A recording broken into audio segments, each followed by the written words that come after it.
Okay. Hello, Humphrey. Welcome back. Well, thank you. It's a privilege to be back. Nice to see you again. Are you in London currently? I'm in London and we're just coming out of heat wave on a sort of hot late July evening. I did see that on the news that you guys were sweltering over 100 degrees Fahrenheit, which is almost unheard of in London. Well, it's unheard of, but also you've got to remember we don't have air conditioning here. So we don't really know how to deal with this stuff. So there were people not going to work, and the whole infrastructure isn't built for that temperature. So runways melted at airports, and all of that sort of stuff. Oh, God. I did see one funny picture of some man who filled up a bin full of water and was Oh, sitting in it. yes. Sitting in it, drinking a beer, wasn't he? He was drinking a beer in a bin. Yeah, that was Yeah, I good. fled to the coast because it was, I mean, we do Celsius here, but it was like 37, which is 100 and something in London, getting up to 40. And then it was 10 or 15 degrees less on the coast with wind and sea and all that sort of stuff. And I know a statistic. Nowhere in the UK is more than 60 miles from any coast.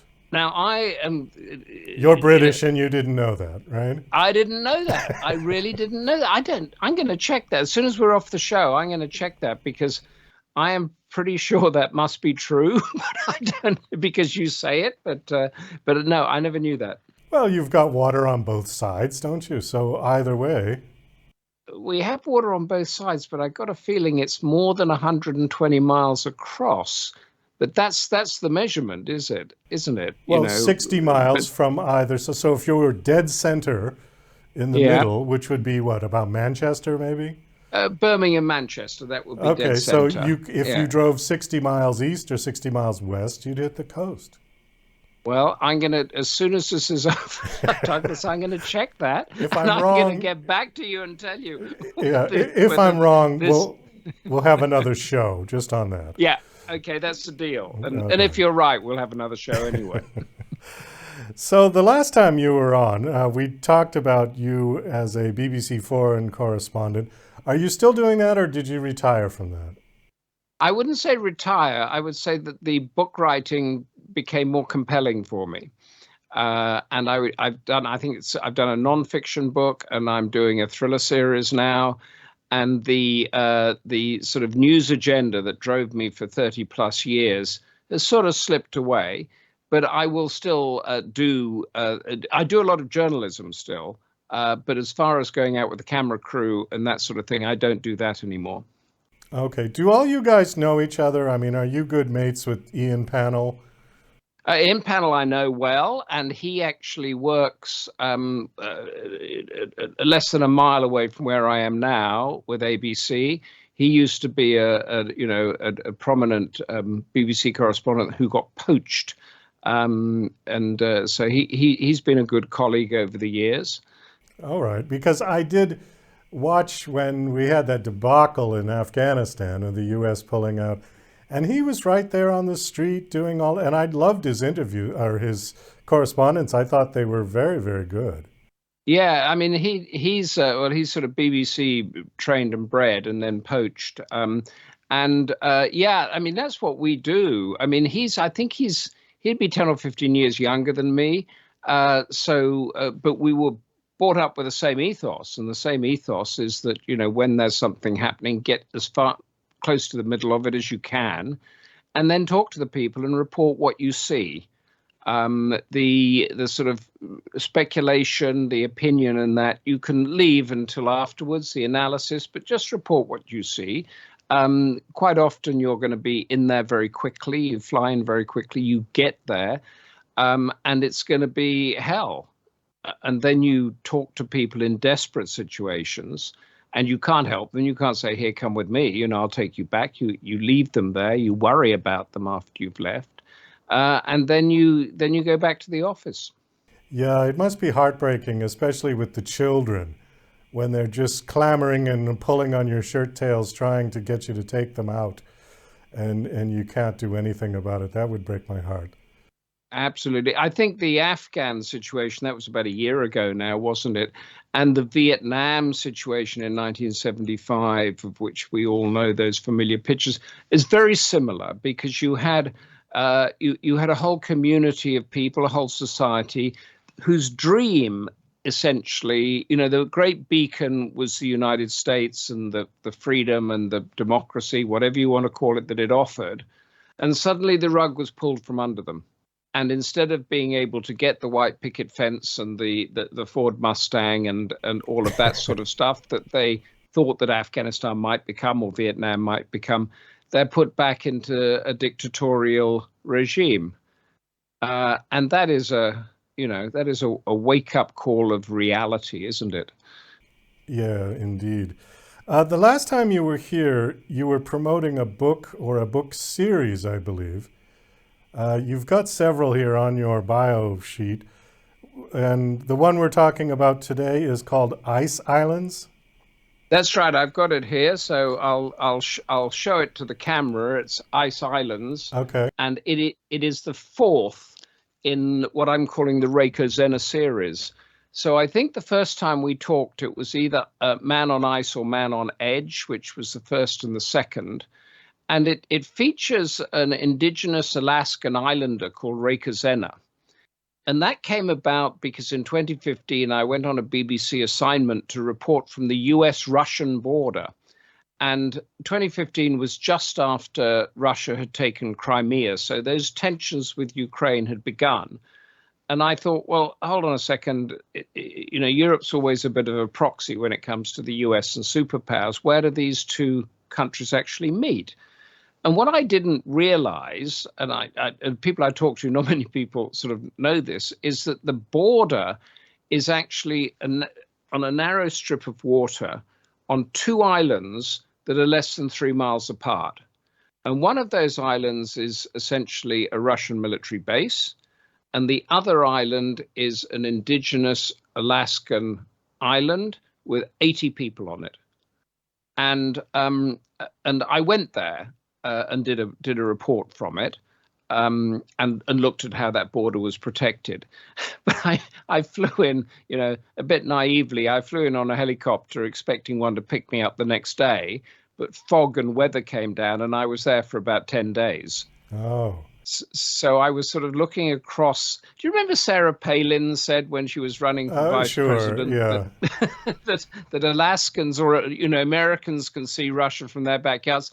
Well, she was ridiculed, but she was absolutely right, because 80 Americans get up every morning and look straight across to Russia if the fog's not there. And I was sitting on this island amongst these incredible people. I mean, they're sort of wild and remote and tough and hard and fantastic.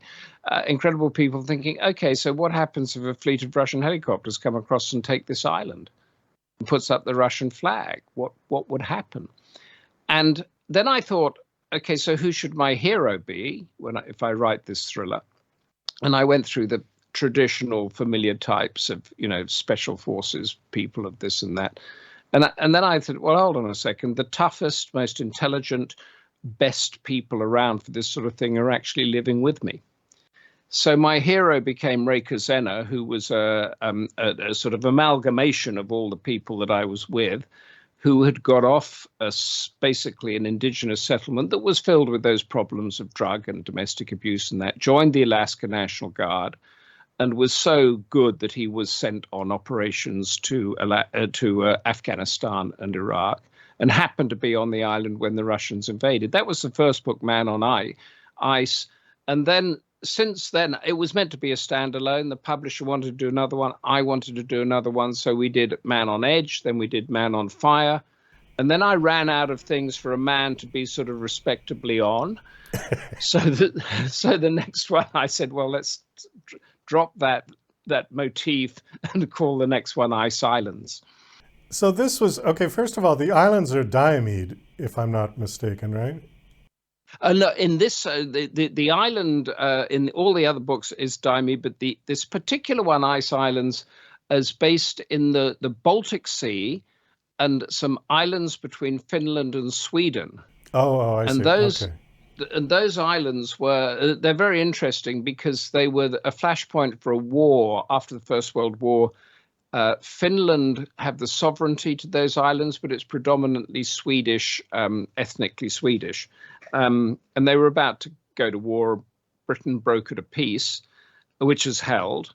And there's the Åland Island Peace Institute. So I set the book, the beginning of the book, at a peace summit on those islands, which was in February, and it was absolutely freezing. Okay, so this is a fiction series, correct? Correct, yes. Okay, because you've also written nonfiction. I see one here called Asian Waters. So this is about the power struggle in Asia Pacific, China dominating the area. Yes, that's right. That was that's sort of I wrote simultaneously with the first one, Man on Ice. And I got a call through my agent from a legendary publisher called Peter Mayer. And he had sort of run the publishing scene during the 70s and 80s. And he published Salman Rushdie despite all the threats about satanic verses. And he discovered best-selling authors like Richard Adams and Watership Down. And he's a wonderful character. And he said, Humphrey, this South China Sea islands that the Chinese are building, you know about them? I said, yeah, I know about them. And he said, well, occasionally we see a story in the New York Times or on CNN or something, but none of us really know what it's about. So do you want to do a book on it?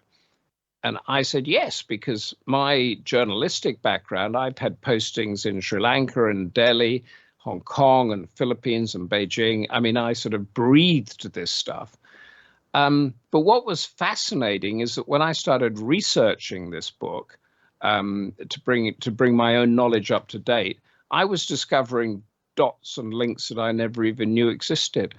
So I ended up writing it not about the South China Sea, but about the whole of the Indo-Pacific and what China wanted to do, why it wanted to do it, why was it expanding, what would happen in the outcome. But I did it as a sort of primer so that anybody can pick up a copy, put it in their suitcase or backpack or whatever, and dip into Indonesia or dip into India and dip into Japan and see how that links up with the whole region. So that when you see on the news Biden talking about the Indo-Pacific, you can immediately understand what he's talking about. Well, God help us with anything that we can understand what he's talking about. Well, possibly with that, yes, yeah, absolutely. Well, should I rephrase that and say, when you hear the American president or a political leader talking about, you can immediately I mean, it's something in writing books that I sort of always cite to people is when Tom Clancy wrote The Hunt for Red October. You could sort of go down to the bar and have a conversation about how a submarine worked because you felt that you knew how a submarine worked. And I wanted to do similar with Asian Waters. We've got just a couple of minutes left, unfortunately, but I did want to ask you something about your time as a BBC foreign correspondent. What was the most dangerous situation you found yourself in? Danger's really interesting because you don't know that it's there until it's there. I think possibly during the Sri Lankan Civil War, when the two rebel sides were actually fighting each other. Iraq was incredibly dangerous in those early days when nobody quite knew, well, throughout, what was going on. So, and particularly going out with the US military embedding with them. But there were situations throughout because you always go to where the trouble is. So even if you're going to an earthquake, if you're going to a Thai demonstration, you never know where the real danger is going to flag up until it hits you. So you can be sitting around thinking it's really boring, and then suddenly a bomb or a hand grenade or something will go off.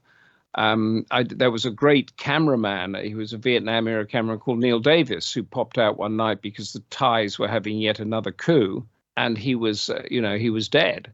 They killed him. There were the guys in in Ukraine. There's been a lot of journalists killed there because in those early days of the war, nobody knew where the front lines were and what the rules were and all that kind of thing.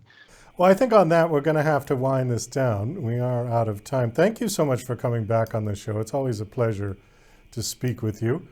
Do you have a website that you want to give out? www.humphreyhawksley.com. And the Reiko series has its own pages, which is www.rakeozena.com. That's with the double Z, Ozena. And that gets straight through. Okay, great. Always a pleasure. Thanks for coming back on. Best of luck. Thank you so much. Appreciate it.